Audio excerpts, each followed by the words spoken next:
Well, hello, my YouTube fellows and gals. This is lot 50, and we're going to do romances still. Harlequin Presents are the books for the day. So, book number 1 is Bluegrass by Jana Dailey. It is Harlequin Presents 203, and it is a 1977 copyright. This is what the book looks like, and this is what it's about. You didn't actually think you were the only girl Barrett was seeing, did you? Marshall jeered. He's just been seeing you because he felt some misguided sense of responsibility toward you. Danny never doubted that Marshall knew what he was talking about. Information like that was his specialty. Danny had been slow to realize that she was in love with Barrett King. Now the futility of that love swept over her. How could she face the rest of her life without him? There's book number 1. Book number 2 is called Coral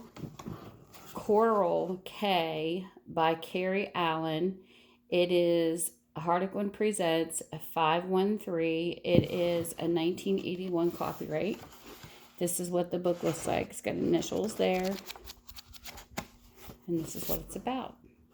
He didn't deserve to know he was a father. Weale had hoped for a quiet, pleasant holiday in Queensland on the Barrier Reef with her fiancé, Matthew, but somehow that wasn't to be. One of the first people Weale saw there was none other than Steele Cunningham, the man who had so ruthlessly rejected their love 4 years earlier, and the memories of their encounter came flooding back. Suddenly, Weale's proposed new life seemed threatened. Steele had ruined her life once and could easily do it again if he discovered her secret. There's book number 2.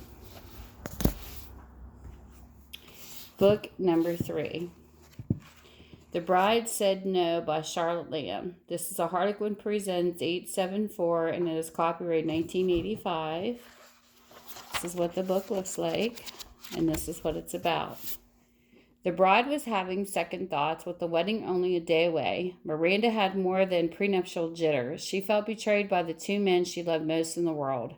How could her father have promised Sean control of the family business in return for his marrying her? Time was running out, and Miranda knew she couldn't go through with the ceremony while her head was buzzing with unanswered questions. Surely once he found her note, Sean would accept her change of heart and not try to force her into something she might always regret. So there is book number 3. Book number 4. This is called Northern Sunset by Penny Jordan. This is Harlequin Presents 508, and it is a 1982 copyright. Got some writing there. That's what the book looks like, and this is what it's about. She couldn't deny him this one chance. Catronia found life on the remote Shetland island hard enough without Brett Simon's maddening demands. If only her brother Magnus hadn't agreed to allow Brett's oil company to research a new terminal here and use their home as a hotel. But Catriona didn't dare oppose Magnus. A terrible accident had shattered his spirit, and this project seemed to mean the world to him.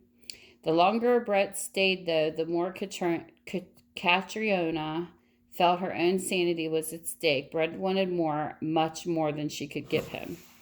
And this is book number 4. Book number 5. This is Deadly Angel by Sara Holland, and this is Harlequin Presents 576. It is a 1982 copyright. That's what the book looks like, and this is what it's about.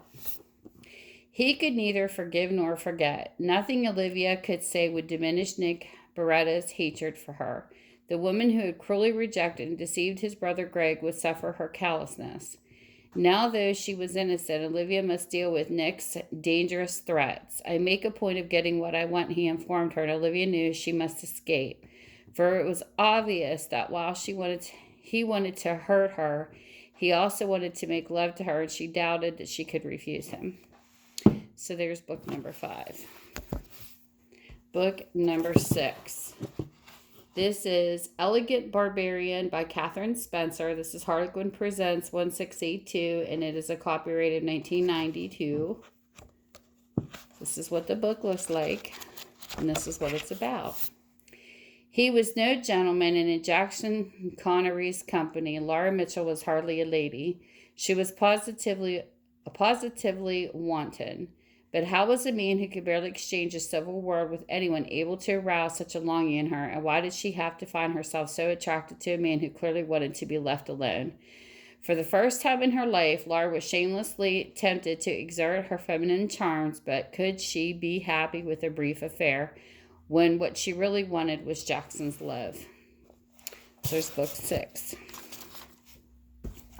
Book number 7. This is Night Train by Weale. This is a 1987 copyright. It's Harlequin Presents 1061. That's what it looks like. That's what it's about. The decision was an important one. That's why Sara left her job in England to visit her grandmother in Spain. There she could think things out, decide whether to marry her childhood sweetheart. She hadn't counted on meeting someone like the darkly handsome Carlos Hastings, and she was hypnotized by his alluring charm. It didn't seem to matter that she was an English nanny and he was a man of the world, but it did complicate her decision. Should she settle for a secure life of a doctor's wife or risk an affair with a man who would never have serious feelings about her? So there's 7. Book number 8. This is The Gift of Happiness by Amanda Carpenter. This is Harlequin Presents 1127. It is a 1986 copyright. That's what the book looks like, and this is what it's about. She had to keep him away from her. Katherine Marie Farlow was young, beautiful, and a daughter of a very rich and distinguished man, but inside that gilded cage, Kat was a mere pawn in her father's life. The ruthless Kentuckian cared more for his happiness, for his business conquest, than his daughter's happiness.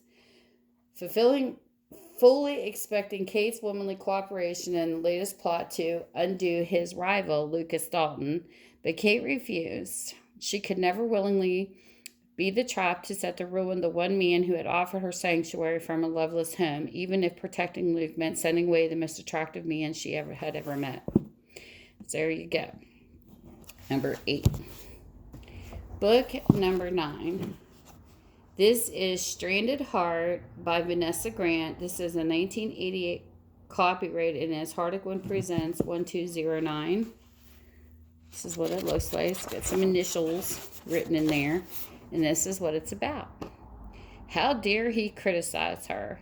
Nicole found it hard enough to raise a teenage boy by herself and eke out an uncertain living as a character plot in British Columbia's Queen Charlotte Islands. Dealing with Matthew Kelly, her arrogant, unkempt new neighbor, was a bit too much. Though she soon learned that Matthew was a successful artist, he didn't make him less of a pain. Critical of her son, her abilities as a mother, as a pilot, still she couldn't let him get to her. And moreover, she shouldn't let herself be so terribly aware of his powerful masculinity.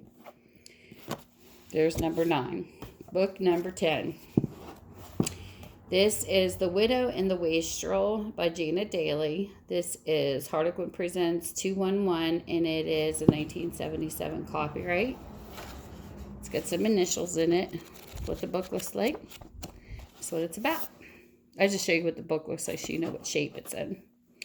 The Widow and the Wastrel. At their first meeting, Elizabeth had thought Jed Carroll insulting and arrogant, though she couldn't ignore the turbulent emotions his kiss had aroused. But she had been only 17 then and about to marry his brother Jeremy. Then Jed had set off to live his own life abroad. Elizabeth was a mature woman now and a widow. Jed had unexpectedly returned. Why? As a woman, Jed's voice was caressing. You're even more desirable than you were as a girl. All Elizabeth's earlier feelings of inexperience came flooding back. How could she possibly cope with him? So there's book number 10. And if you want to get a hold of me to buy this set, it is under lot 50.